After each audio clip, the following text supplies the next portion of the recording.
अल्हम्दुलिल्लाह दाल चना और टिंडे हमारे बन के हो गए कंप्लीट, जो इतने मज़ेदार बने हैं। तो आप भी ज़रूर बना के ट्राई कीजिएगा, फिर मुझे कमेंट बॉक्स में बताइएगा कि आपसे ये कैसे बने। अगर हम सब्ज़ी को अच्छे तरीके से बनाएं तो मैं कहती हूँ ये चिकन मटन हर चीज़ से आगे रहती है। तो इसको ज़रूर ट्राई कीजिएगा, वीडियो को भी फुल वॉच कीजिएगा। और मेरे चैनल पर न्यू है तो चैनल पर लाइक शेयर एंड सब्सक्राइब तो ज़रूर कीजिएगा, ज़रूर बना के ट्राई कीजिएगा। अस्सलाम वालेकुम, कैसे आप सब ठीक होंगे इंशाल्लाह। और अल्हम्दुलिल्लाह हम सब भी ठीक हैं आप सबकी दुआओं से। तो आज हम बना रहे हैं दाल चना और टिंडे। तो यहाँ पे मैंने ले लिए हैं 8-10 हरी मिर्च, 2 अदद टमाटर और 2 अदद प्याज ले लिए हैं, मिर्ची और बारीक से चॉप कर लिया, अदरक लहसुन का पेस्ट। तो यहाँ पे हमने ले लिया है 1 कप यानी कि 1 पाव के बराबर चना दाल और 1 केजी टिंडे। तो यहाँ पे ये बराबर फिक्स आएंगे। तो सबसे पहले हमने टिंडों को देखिए किस तरह से काट लिया, जिसके अंदर से पका हुआ बीज हो तो वो आप रिमूव कर दीजिए। इस तरीके से हमने मोटा मोटा इनको कट कर लेना है। उसके बाद हमने इसको बनाना स्टार्ट करते हैं। तो सबसे पहले हमने ले लिए प्याज को हमने बारीक से चॉप कर लिया था, लेकिन हमने पहले ऑयल को गर्म करना है। गर्म करने के बाद अब हमने इसके अंदर ऐड करना है खड़ा मसाला। तो यहाँ पे अगर आपने खड़ा मसाला डाल दिया, यकीन माने तो ये बहुत ही मज़े का फ्लेवर आएगा।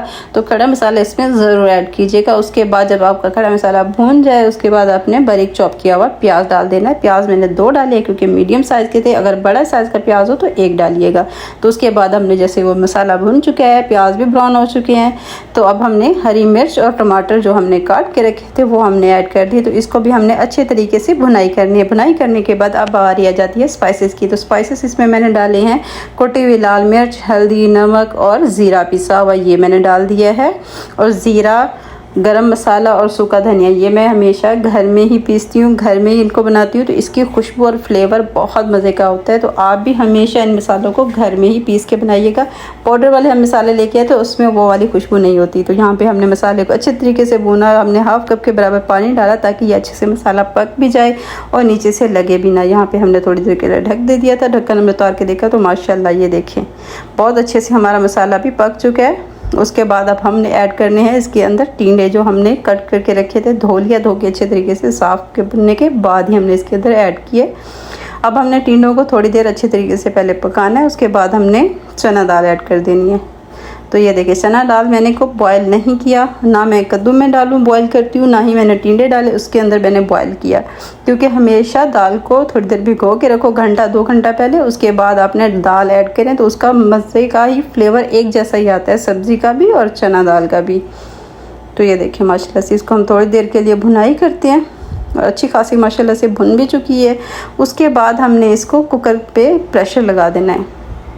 पहले इसकी भुनाई करनी है। भुनाई माशाल्लाह से अच्छे से हो रही है। उसके बाद हमने ज़्यादा पानी इसमें ऐड नहीं करना, हमने सिर्फ़ और सिर्फ 1.5 गिलास इसके अंदर मैंने पानी ऐड किया। उसके बाद हमने इसको बंद कर देना है, 1-2 सीटी देनी है। उसके बाद ही हमारा अल्हम्दुलिल्लाह अच्छे से ये पक जाएगा। उसके बाद आपको मैं दिखाती हूँ कि अल्हम्दुलिल्लाह ये किस तरह से बना। तो यहाँ पर हम अभी फ़िलहाल कुकर को बंद कर देते हैं अच्छे तरीके से। अगर रेसिपी पसंद आए तो वीडियो को भी फुल वॉच कीजिएगा, और रेसिपी पसंद आए तो वीडियो को लाइक शेयर एंड सब्सक्राइब तो ज़रूर कीजिएगा।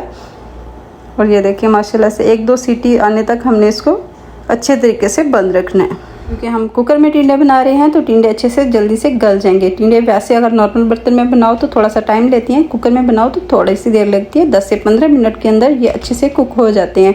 तो ये देखिए माशाल्लाह से बहुत अच्छे से हमारे टिंडे भी गल चुके हैं, चना दाल भी गल चुकी है। अब दोनों चीज़ों को हमने थोड़ा सा भुनाई करनी है। उसके बाद हमने 3 से 4 हरी मिर्च भी ऐड कर दी इसके अंदर ताकि मज़ीद अच्छा सा खूबसूरत सा फ्लेवर आए।